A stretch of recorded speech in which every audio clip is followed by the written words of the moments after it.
Bismillahirrahmanirrahim. Today we will discuss what is a language and language socialization, and what is a second language learning and how they affect with each other.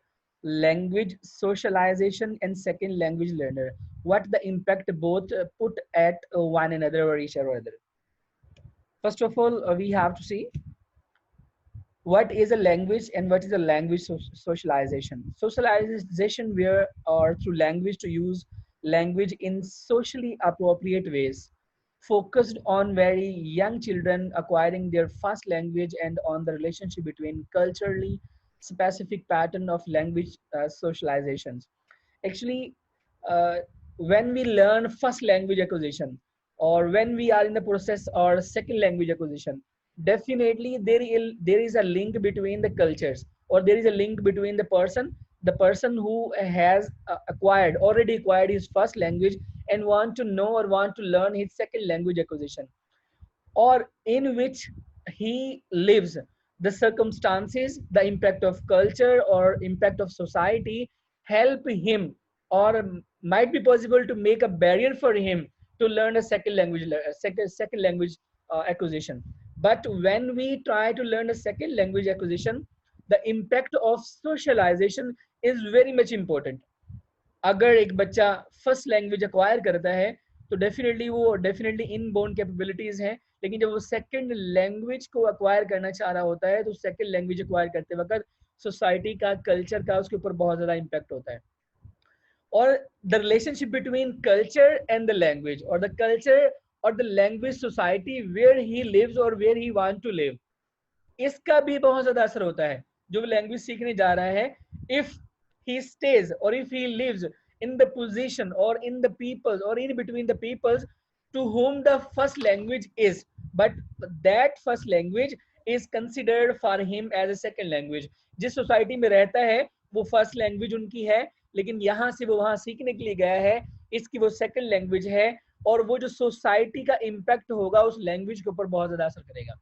मतलब एक हम अंग्रेजों की society में चले जाते हैं, तो अंग्रेज की सोसाइटी में जब हम बैठ जाते हैं तो उस सोसाइटी के दरमियान जब हम चीज़ों को हम लर्न करते हैं तो उस सोसाइटी से लैंग्वेज एक्वायर करने के साथ साथ हम उनके कल्चर्स को, उनके बैरियर्स को, आप कह लो कि उनकी नॉर्म्स को, कस्टम्स को, उनके जेस्चर्स को, उनकी सिंबल्स को हम बहुत ज़्यादा इम्पैक्ट करते हैं. उनका इम्पैक्ट हमारे ऊपर बहुत ज़्यादा होता है, जिसकी वजह से वो हमारे ऊपर लैंग्वेज लर्निंग का जो इफेक्ट है वो ज़्यादा बेहतर होता है बनिस्बत उस इन्वायरमेंट में जहाँ पर टोटल ही सेकेंड लैंग्वेज की सेटिंग है. जैसे कि अगर हम पाकिस्तान में किसी क्लासरूम की बात कर लें, लेकिन वो लोकल देसी सा या कल्चर टाइप सा क्लासरूम है, वहाँ पर there isn't anyone belong to a native speaker or belong to a native culture, or it is very much difficult for them to learn a second language acquisition because they don't know each and everything related to that culture. अगर हम एक बंदे को एक society के अंदर रखते हैं जिस सोसाइटी में वो लैंग्वेज ऑलरेडी बोली जाती है और दूसरा बंदा दूसरी सोसाइटी से आया है, इट्स मीन अगर मैं बात करना चाह रहा हूँ कि अगर हम नेटिव स्पीकर है जो सेकंड लैंग्वेज का, जैसे लाइक इंग्लिश नेटिव सोसाइटी जो है, उसमें अगर पाकिस्तानी पर्सन चला जाता है तो वो जल्दी लैंग्वेज सीख जाएगा बनिस्बत उसके कि अगर वो पाकिस्तान में ही रहकर एक ऐसे कमरे में बैठा रहे या एक ऐसे इन्वायरमेंट में बैठा रहे जहाँ पर उसकी अपनी लैंग्वेज के ऊपर ज़्यादा फोकस हो बनिस्बत दूसरी लैंग्वेज के. तो ये भी बहुत सा अवेयरनेस और इम्पैक्ट पैदा करती है लैंग्वेज सोशलाइजेशन के साथ. लेकिन कहना क्या चाह रहा है, pattern of language socialization and school achievement has broadened to include how older children and adults acquire language of the interpretive framework of their own and other cultures in which they must function. Simple से आपसे ये बताना चाह रहा है कि जिस culture में वो रहते हैं अगर वहां पर जाकर वो सेकंड लैंग्वेज को सीखते हैं तो रिजल्ट ज्यादा बेहतर होगा. अगर वो अडल्ट है तो वो और भी ज्यादा बेहतर रिजल्ट होगा. अगर वो बच्चे हैं तो लैंग्वेज के जो प्रोसेस है, लर्निंग का जो प्रोसेस है, it moves slowly, but if he or she is an adult, or definitely the learning process will be more quickly than the children. Are you getting my point? Yes, sir. What is the importance of learning a second language? Important for economical, educational, political, and for other reason, increase social status, relationship between language socialization and second language learning. People do not, or people not only experience their primary language socialization during childhood but continue to experience secondary language socialization, new social culture context, new communities of practice, new rules in society, new languages। कहता है ना सिर्फ यहाँ पर, ना सिर्फ अगर हम इंपॉर्टेंस की बात करते हैं लैंग्वेज लर्निंग की, तो ना सिर्फ जब हम सीखते हैं तो हमारा इंक्रीज क्या होता है, हमारा कहता है इकोनॉमिकल स्ट्रक्चर इंप्रूव हो जाता है, हमारी एजुकेशनल जो है वो इंप्रूव हो जाती है, हमारा पॉलिटिकल सिनेरियो इंप्रूव हो जाता है, हमारी जो सोशल स्टेटस है हमारा वो इंप्रूव हो जाता है। किसकी रिलेशन से, लैंग्वेज सोशलाइजेशन से और सेकंड लैंग्वेज लर्निंग से। फिर कहता है ना सिर्फ लोग यहाँ पर तालीम मतलब कि लैंग्वेज को बेहतर बनाते हैं, बल्कि अपने एक्सपीरियंस को भी शेयर करते हैं पहली लैंग्वेज का दूसरी लैंग्वेज के साथ। अस्सलाम वालेकुम सर। वालेकुम सलाम बेटी, लेक्चर सुनो बस, बाद में बात करते हैं। ठीक है सर। अगर हम जाहिर अगर आप उर्दू लैंग्वेज में आप समझ लो कि आप फर्स्ट लैंग्वेज आपकी उर्दू है, और लेकिन आपको उर्दू में बहुत से वर्ब ऐसे हैं, बहुत सी वोकैब ऐसी है जो आपको अंडरस्टैंड नहीं होती, तो आपको सेकंड लैंग्वेज लर्निंग में भी ज्यादा प्रॉब्लम्स होंगी, क्योंकि आप अपनी फर्स्ट लैंग्वेज के ऊपर ही अबूर हासिल नहीं करते, उसके एक्सपीरियंस आपके साथ है नहीं है। अगर आप अपनी लैंग्वेज पर अबूर हासिल करते हैं तो उसका कल्चर, उसके नॉर्म, उसके customs, that will help you to learn a second language acquisition और सेकंड लैंग्वेज सोशलाइजेशन। और जब जहां पर ये दोनों लैंग्वेज इंटरेक्शन करती हैं, मतलब फर्स्ट लैंग्वेज और सेकंड लैंग्वेज जहां पर एक इंटरेक्शन करती है, वहां पर एक नया कल्चर पैदा होता है, नया कॉन्टेक्स्ट पैदा होता है, नई कम्युनिटीज बनती हैं, नई प्रैक्टिस बनती है, नए रूल्स बनाए जाते हैं, और वहां पर एक नई लैंग्वेज की सोसाइटी बनती है। जाहिर मैंने क्या कहा अभी?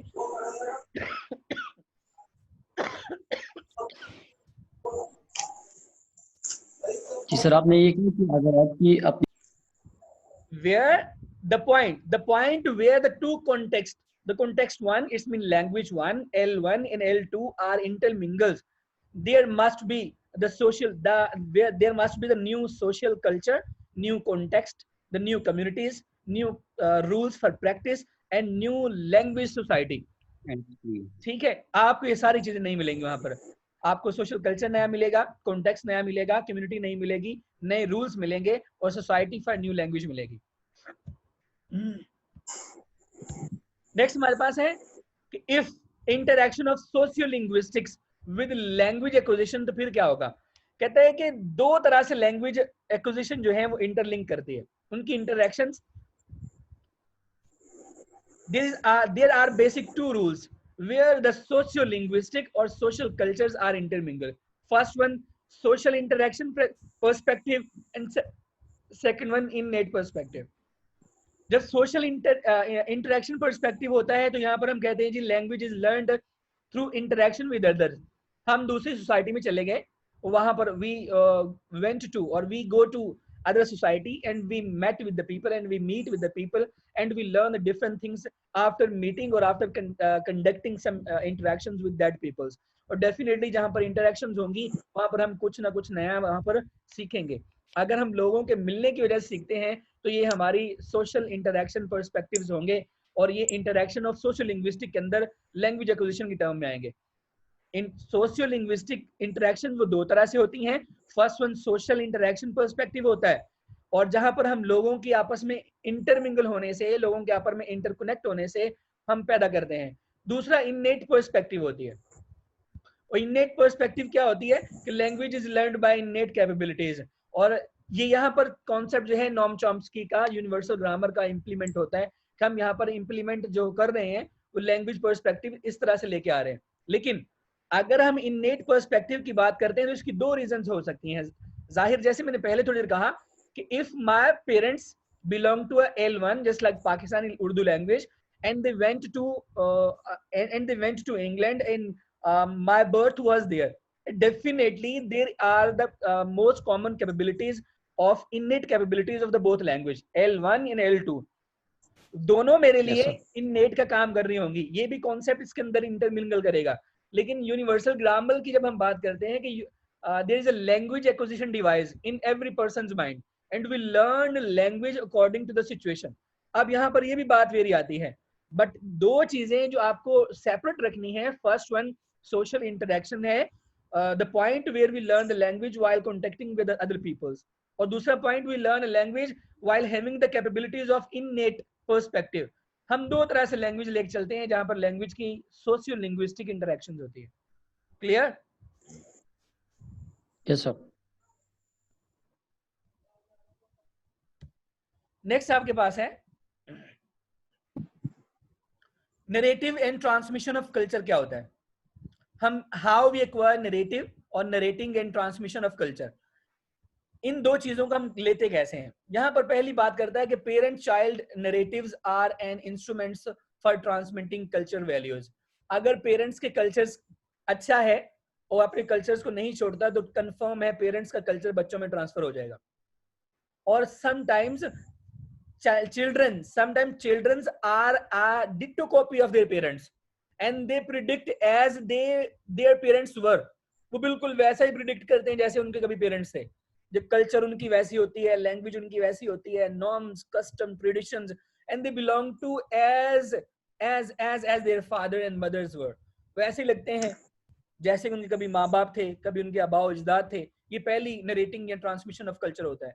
लेकिन दूसरा जो होता है कहता है children's narratives are a product of their interaction with adults around them who provide the framework not just for the narrative but for the children's construction of the world. बच्चों के इर्द गिर्द जो भी माहौल पाया जाएगा उससे नरेटिंग और उससे ट्रांसमिशन ऑफ कल्चर बढ़ेगी. अब सबसे ज्यादा करीबी माहौल कहां पे होता है जाहिर?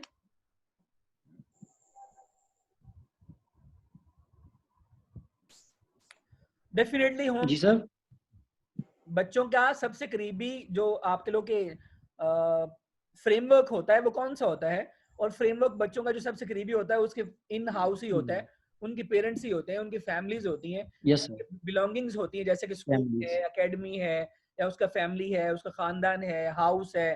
तो इसके दरमियान जितनी चीजों के दरमियान वो बच्चा मूव करता है वही उसकी अडल्ट अराउंडिंग है. और in that specified framework he learn a language and he learn how to narrating and transmission of that culture. और वो सारे का सारा ट्रांसमिशन कल्चर्स उसके अंदर इमर्ज हो रहा होगा, कलेक्ट हो रहा होगा, और आपके लोग की कॉन्शियसली और अनकॉन्शियसली दोनों तरह से ये प्रोसेस आगे बढ़ रहा होगा. इसके ऊपर हम स्टडीज क्या कर सकते हैं? मतलब कौन सी स्टडीज वैलिड आई हैं या क्या इसके ऊपर कोई प्रैक्टिस हुई है? क्या किसी ऐसी स्टडी साबित हुई है जिससे ये बात हम कह सकते हैं जी लैंग्वेज जो है वो कल्चर से ली जा सकती है? या जो कॉन्सेप्ट हम पढ़ रहे हैं सोशलाइजेशन का, इसका इफेक्ट बहुत ज्यादा है इस SLA के ऊपर, सेकंड लैंग्वेज एक्विजिशन के ऊपर. अगर है तो कौन सी स्टडी है? फर्स्ट स्टडी है, कहते हैं first study bye song in 2012 में स्टडी कंडक्ट करवाई गई साउथ कोरिया में. दो साउथ कोरियन फैमिलीज को लिया गया and language socialisation experience at home, और उनके घर पर ये तजुर्बा किया गया which happened abroad. The study is a case study, audio और video interaction method, interview and practices reflecting language ideologies. और रिजल्ट क्या निकलते हैं? These two families negotiated and और reconfigured these ideologies in their local practices of languages learning in a different way. If you have learned a little bit about the history of Urdu language, अगर आपको हल्का फुल्का सा touch है Urdu language के ऊपर, तो उसे कहते हैं कि ये आप कह लो कि लश्करी जुबान इसे बोलते हैं, इसे लश्करी जुबान बोलते हैं. The purpose behind this word लश्करी, और I am very much clear that the different peoples belonging to different languages are emerged at one or were emerged at one place, and even they didn't know how to speak with one another. After that, they decided to share their personal feelings, having or using or utilizing the gestures, symbols, and the pictures or the necessities items. Or after highlighting or indicating that specific pictures, these Urdu languages is emerged. उन्होंने मुख्तलिफ जुबानों के लोग जब इकट्ठे हुए, वो एक दूसरे की जुबान नहीं समझते थे, फिर उन्होंने क्या किया, इंटरेक्शन बनाने के लिए उन्होंने नई लैंग्वेज की आइडियोलॉजीज बना दी. उन्होंने कहा हम अपनी जुबान में से ये कहते हैं, तुम क्या कहते हो? उसने कहा जी हम ये कहते हैं. उसने कहा आज से हम दोनों मिलकर आज से ये कहेंगे. उसने कहा जी हम ठीक है.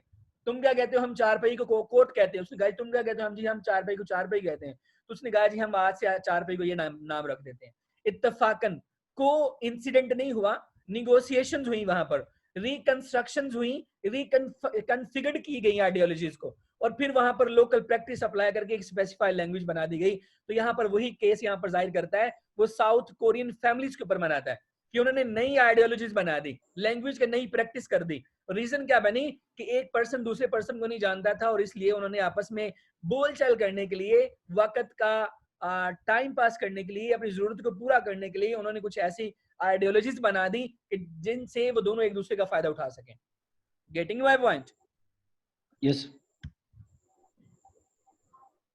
फिर सेकंड स्टडी फिर क्या होती है जी, ये 2013 में हुई। Aim to show that native likeness is not a constant but a comparative always changing knowledge related to the question whether conventional expression demonstrates native like choice is or in the target language। कहते हैं यहाँ पर target language की बात जब हम करते हैं कि नेटिव पर्सन का होना बहुत जरूरी है, कहते हैं ये जरूरी नहीं है। हम नेटिव लाइकनेस हम सिर्फ इसलिए लेते हैं कि हम कंपैरेटिवली रिजल्ट को देख सके कि either the first language speaker in a position to say as it is as the first language native speaker are or is speaking, कि क्या जो फर्स्ट लैंग्वेज का बंदा है क्या वो वैसे ही सेकंड लैंग्वेज बोल रहा है जिस तरह वो सेकंड लैंग्वेज वाले बोलते हैं जिनकी फर्स्ट लैंग्वेज बनती है। मतलब अगर एक पर्सन उर्दू स्पीकर है तो वो इंग्लिश को वैसे ही बोल रहा है जैसे एक इंग्लिश पर्सन बोलता है। तो यहाँ पर हमारा पर्पस ये होता है कि we want to compare, we want to contrast the analysis of a language between having the aspect of L1 और L2। क्या L2 सीखने वाला वैसे ही बात करता है जैसे नेटिव स्पीकर करता है? अगर नहीं तो इस स्टडी का पर्पस ये था, हम इन चीजों को देख सकते हैं। लेकिन आगे कहता क्या है, second study related to on a research project promoted by an agency of foreign services in Western Canada, testing people who are foreign in English in two work-oriented schemes. The program combined ESL, English Second Language Learning, language skills and nursing skills to prepare students to work in the healthcare profession as long-term resident or residential care aids was investigated in terms of language socialization and expressed some of the difficulties the students faced in their care of elderly inhabitants with various physical and emotional problems। कहता है ये study वहां पर करवाई गई जहां पर एक कैनेडियन सेंटर बनाया गया। उस सेंटर में दो तरह के बच्चे रखे गए, एक नर्सिंग के थे और एक लैंग्वेज के थे, और दोनों को कुछ स्किल्स सिखाना चाह रहे थे। फिर उन दोनों को देखा कि किस तरह से इन दोनों को प्रॉब्लम्स आ रही हैं लैंग्वेज को लर्न करने में। फिर उन लैंग्वेज की जो उनकी प्रॉब्लम्स थी उनसे एक्सप्रेस करवाया जाता है, और एक्सप्रेस करवाने के बाद फिर उसके सोल्यूशन दिए जाते हैं। लेकिन अब वो सोल्यूशंस कैसे निकलेंगे, अब आपके बाद ऊपर आती है बात, वो कौन से हैं? अब हमारे पास रिसर्च क्वेश्चंस हैं जिनके ऊपर आपने अपना छोटा सा, आप कह लो कि असाइनमेंट बनानी है। इससे पहले की बात आपने पूछनी है तो पूछ लो, आगे क्वेश्चंस हैं जो मैं आपके लिए लिखने लगा हूं, और इसका सोल्यूशन भी हल्का सा दिया हुआ है, लेकिन आपने इसके ऊपर अलग से रिसर्च करके टॉपिक लिख के आपने असाइनमेंट सेंड करनी है। और ये सेशनल मार्क्स की असाइनमेंट होगी, 30 मार्क्स की क्रेडिट होगी, क्रेडिट।